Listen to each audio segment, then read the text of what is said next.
Hey guys, Mike Builds. Welcome back to another quick video. Today we're going to be trying to see if we can run a welder with this 12-volt power inverter. So basically I'm doing some work here in the backyard and I need to do a little bit of welding, and I thought it'd be very interesting to see if you can do any sort of welding on 12 volts. So I figured it'd be a good excuse to try this out and just kind of see what happens. I've always wanted to try this, and it'd be really awesome if it worked, because then you can have a fully portable welding setup for doing, small jobs in the field. I definitely wouldn't want to do any huge work doing this, but I think it'd get you by in a pinch, so we're going to test that out. So we're going to be running this titanium flux core welder. This thing's perfect for working outdoors, and it's very easy to use and weld with.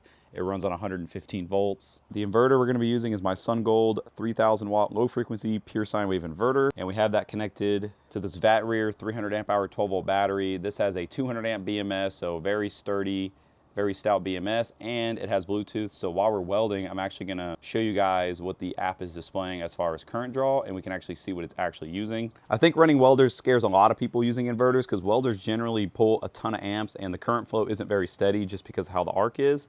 But it'd be really cool if this works, and if this does end up working, I might end up building me like a portable welding setup with this exact set, or maybe just making a super portable cart with these two items here, and then I'll be able to plug in welders and grinders and all kinds of cool tools into it and be able to do some fab work on the go, or just out here in my backyard. Because currently I'm trying to weld together a frame in order to mount solar panels on the golf cart, so that's what we're actually working on.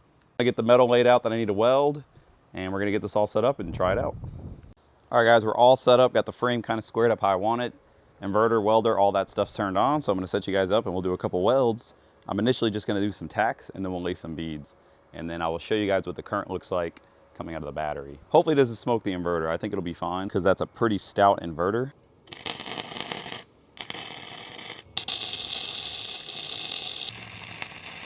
Okay, it seems to be working so far. All right, the frame's all tacked together, so now I'm gonna put you guys close to the battery and use the phone app to see how much current it's actually using. Here's the Vatrer app open, so you can see our current and our watt draw right there. So you can see our current watt draw. Hopefully that shows up okay. We're gonna see what it does.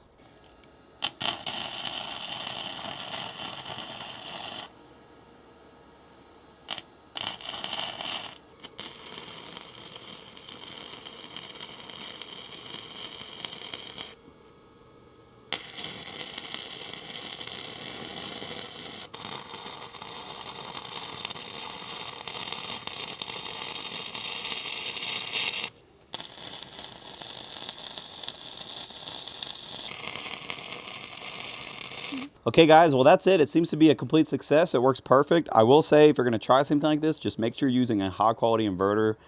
I would be more wary about doing this if you're using like a cheaper, extremely cheap high frequency inverter, but these low frequency inverters are pretty much like tanks, so I'm not really worried about it burning up. It did really good. I have no idea what the current is, so I'm gonna go back and watch the video and see what it was, but if you guys got something out of this or learned something, let me know in the comments, and thank you all so much for watching, and I hope you enjoyed the video.